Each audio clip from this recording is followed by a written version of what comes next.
Hello everybody, welcome to Chuck Free Uncorked. Ariana Tsuchiya, the Grom Somm.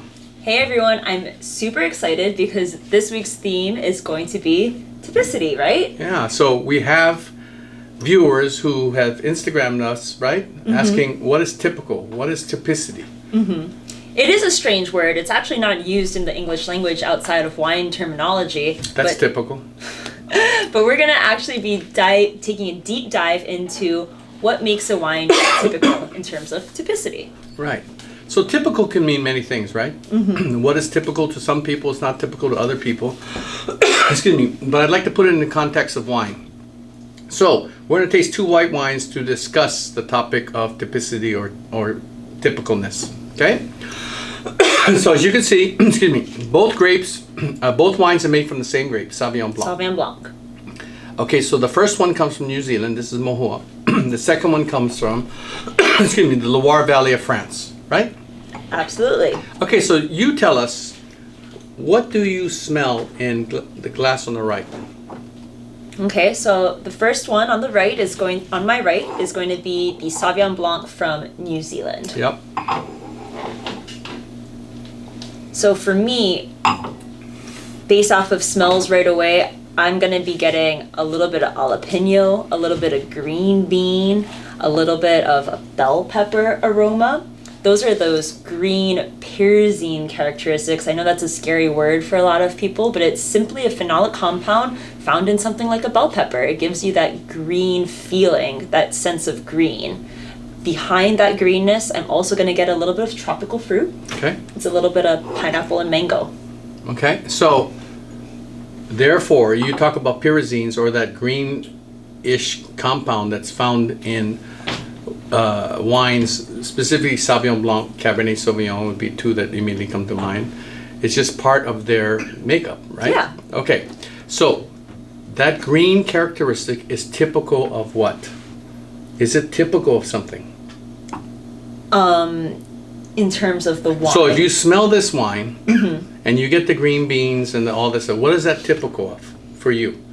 For me, Blind tasting. in blind tasting, it's my automatic trigger to think, first of all, what type of green it is. And for me, when it's more leaning towards the jalapeno type of green, I actually do kind of bring myself a little bit to the new world. Right. And what grape variety? Sauvignon Blanc. Right, exactly. So to answer some of your questions, if you want to buy some of these wines and try along with us or review the tape with these wines in your glass, to us, I would say this is typical New Zealand Sauvignon Blanc. or New World Sauvignon Blanc, specifically New Zealand because it's so greeny, right?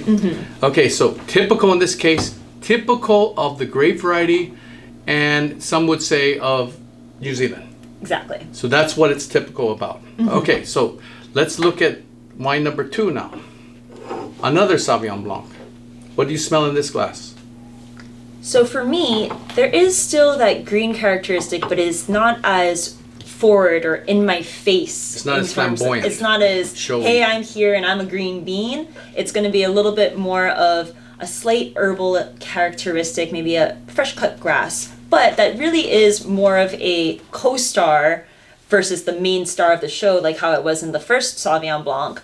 This one is more of a co-star element because the real thing that I'm smelling is minerality as well as also florality for me. So, I get almost like a bushel of white daisies with a little bit of that seashell component, some like limestoney minerality there. So minerality to me, limestone specifically, is more about floral and like summer spring flowers and some type of honeycomb edge to it all, and something like whetstone, combination of all of the above.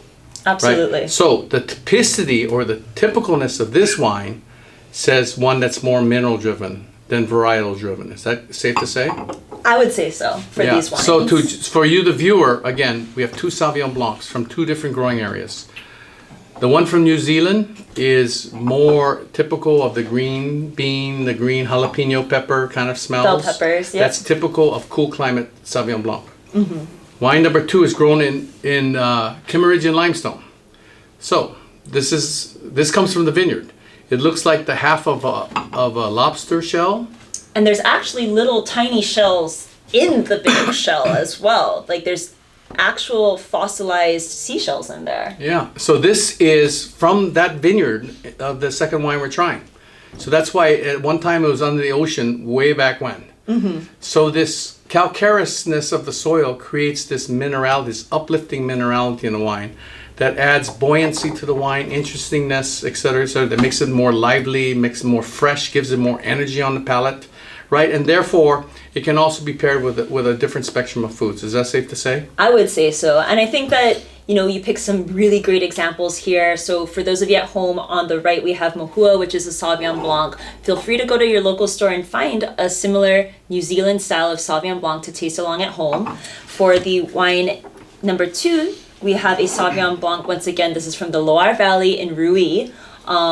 If you cannot find Reuilly, can they maybe experiment with the Sancerre, Chuck? Yeah. Sancerre or maybe a Pouilly-Fumé. Pouilly-Fumé, okay. But that's going to be a slightly different soil. It's not going to be totally ocean sediment like this particular vineyard is. Sancerre and Pouilly-Fumé are in the same general area. But where they are, it's a collision of all these different soil plates. So you have gravel, you have limestone, you have sand, you have marl, you have clay, you have all these different soil types. So the wines are a little rounder, a little deeper, not so high-pitched like this one is. So it's just similar. It's about minerality, but maybe a little more stoniness. A little bit different. Rather than high-pitched minerality like this. So my question to you, again, I think we should say this. The reason why we chose to talk about Sauvignon Blanc is because New Zealand Sauvignon Blanc is one of the top wine imports into the United States. Absolutely. So there is a big following for this amongst the viewership, amongst wine drinkers across the country. So I thought it was important for you to understand that a lot of these wines are really about the grape variety. Absolutely. Right? No judgment, not good or bad. That's what you expect of this thing. So it's typical of New Zealand Sauvignon Blanc. Whereas the second wine is the same grape, grown in the Loire Valley with this kind of soil. So it really takes on a different, has something different to say. It's more about this soil. It's more about the minerality. It gives, the minerality again creates buoyancy, upliftingness. It just makes it a completely different wine. I would say this is a really fun experiment, especially side by side. I'm going to take a guess here, just a gander, and say that both of these wines did not see any new oak, right? So what Correct. We're seeing is a true expression of grape and region. Yep. There you go. So I think that's, hopefully that answers, at least begins to answer your question. There's certain wines in the world that are more about the grape variety and perhaps some about the growing area, but there's others that are more about the soil and the surrounding vineyards and everything like this, that have displayed their stuff for centuries. Both are great, just two different expressions, so why not try them all? Get to know Sauvignon Blanc, right? Get to know your favorite varietals. So then I would like to then move on to a red wine that we served Ariana blind. Okay. So on this wine, Ariana, I'm not asking you to guess anything. I'm just asking you to tell me, is this more about the varietal or is this more about the terroir, the place where it's grown?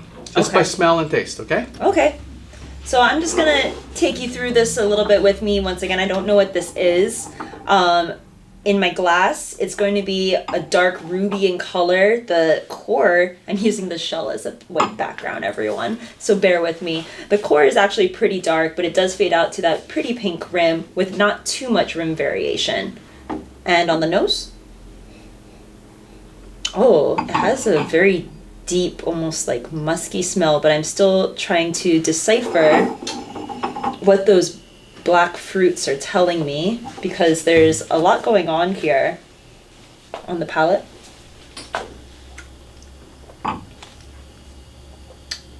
On the palate, this wine has a lot of dark, rich black fruit, but there is still a savoriness, I would say, as well. I agree. I think that this wine, although it's black in color and has those dark fruits, I would not mistake this wine for overly sweet or jammy. I would say that this wine is a little bit more about savory characteristics. I think absolutely, it's very savory to me, and I get this muskiness. I get this raw meat characters. Yeah. I get this real strong pepperiness to the wine, like green peppercorns and fresh cracked black pepper.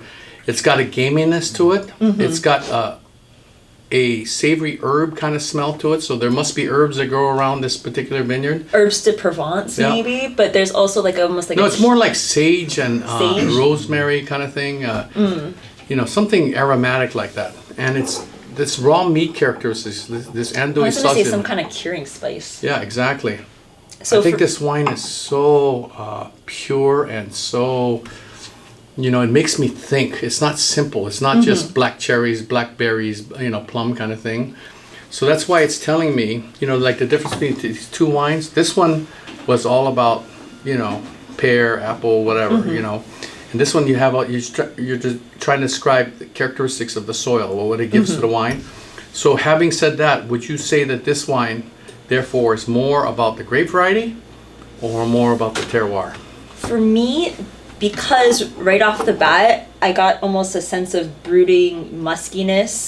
That's not going to scream exactly a fruit-forward, grape-forward wine to me, because there's a little bit more of these secondary aromas that are really trying to, like the Reuilly Sauvignon Blanc did, kind of push over the grape and not make it the main star of the show. There's a lot of co-stars in this cast here. There's kind of a lot going on. So that would make me assume that this wine is a little bit more driven based off of the soil, the climate, the full terroir. Yeah, I think this is a more soil-driven wine by far, with still the characteristics of the grape variety. So the Reuilly is about the mineral.